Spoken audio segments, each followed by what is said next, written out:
Après des siècles et des siècles de combats acharnés pour l'égalité des sexes devant la loi, voilà que certains débats futiles demeurent et font l'objet de virulentes polémiques. L'un des fantasmes du féminisme moderne soulève ma curiosité, celui du partage équitable des tâches ménagères dans les couples hétérosexuels. Idée qui se veut idéaliste, mais regorgeant en réalité de vices bien cachés, étendard d'une tonalité moralisatrice et prétendant savoir ce qui est bon pour les femmes et ce qui ne l'est pas.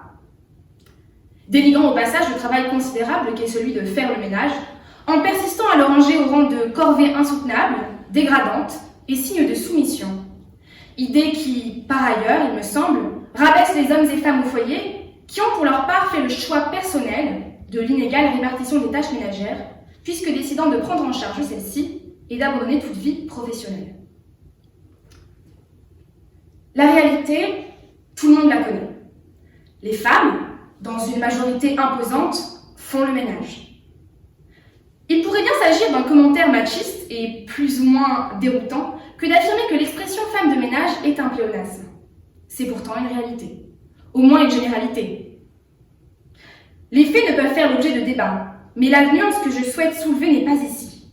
Elle se trouve bien dans la critique des faits, puisque j'affirme haut et fort que « femme de ménage » est un pléonasme, mais pas une polémique. Laissez-moi vous éclairer. Il est bien évident que l'existence de cette disharmonie dans la répartition des tâches au sein d'un foyer est le fruit d'une norme sociale répandue et autrefois sexiste. Il y a quelques décennies de cela, la femme fut soumise à l'autorité de son mari, nous le savons tous, et à celle des hommes en général. Incapable juridiquement, mal payée, voire pas du tout, le seul rôle qui lui était destiné était celui de la mère et, pour ainsi dire, de la femme de ménage.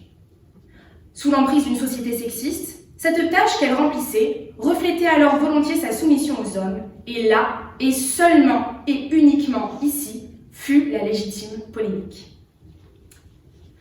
Vous en êtes conscient, vous n'êtes pas stupide, les temps ont changé. En France, la femme est l'égale de l'homme, du moins du point de vue juridique. La Française étudie, elle travaille, elle est maîtresse de sa propre vie.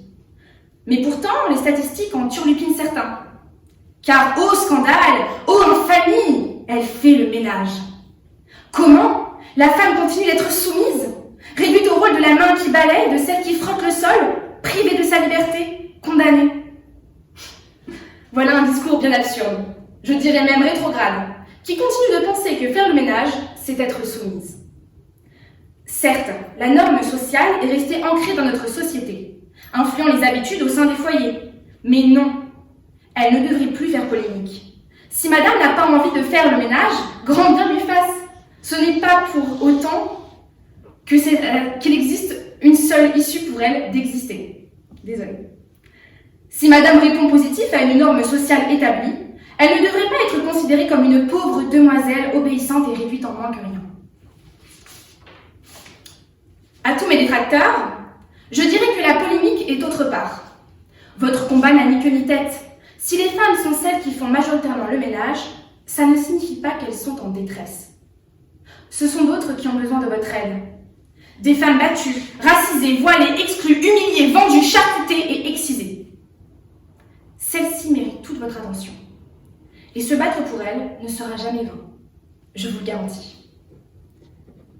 Mesdames et messieurs, laissons donc les femmes libres se gérer comme des grandes filles, pas besoin de leur dicter ce qu'elles doivent faire ou non.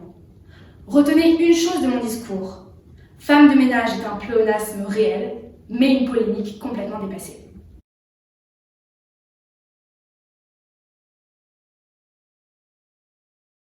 Mes chers amis, à l'heure du débat sur la tenue républicaine de nos lycéennes, j'observe que l'association Moratorium n'a pas pu s'empêcher d'ajouter un autre débat. C'est normal, c'est sa nature, vous le voyez ici. Pourtant, nous avons tous vu ce sondage IFOP Marianne absolument inquiétant. Nous avons tous constaté que 66% des personnes sondées interrogées pâlissaient à la vue d'une fille sans soutien-gorge. 66% de 2000 personnes, ça fait, vous le remarquerez, 1320 personnes. 1320 personnes atteintes de troubles oedipiens, les psychiatres ont de quoi se réjouir.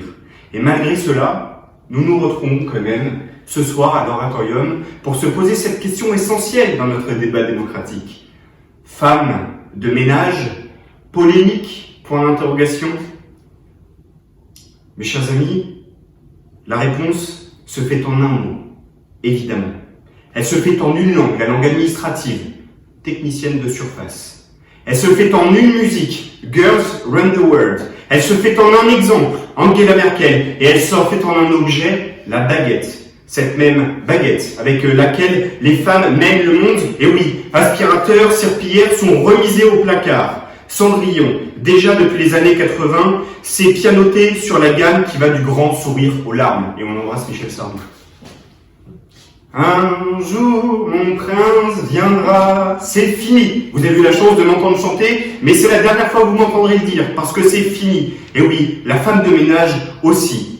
Mais oui, parce que ce que mon honorable contradictrice n'a pas fait, c'est une analyse grammaticale. Mais ce substantif de ménage, il étouffe le nom, la femme. Ça la contraint à cette qualité, comme si le ménage prenait toute la place dans sa vie et qu'il ne restait plus rien à côté. C'est donc une hérésie grammaticale et sociale. La femme n'est pas juste et ne saurait pas être simplement une femme de ménage. Le féminisme a tellement de figures, tellement de combats. Parfois, vous savez, c'est un peu une hydre. Les combats se divergent. Et pourtant, l'argument de ma contradictrice a été celui de la liberté de la femme.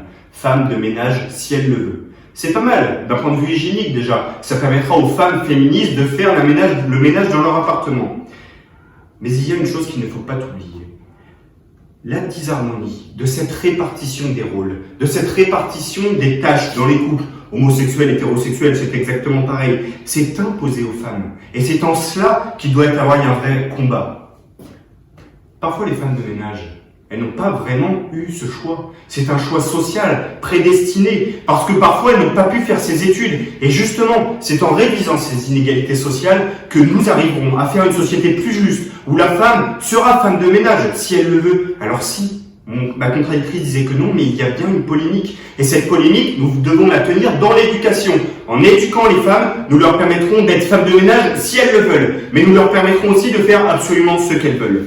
Et finalement, il semble que la sagesse populaire est toujours le dernier mot. Si tu veux ménager ton ménage, fais le ménage. Mais si tu crois que c'est elle qui fait le ménage, ou si tu attends que ce soit elle qui te ménage, déménage.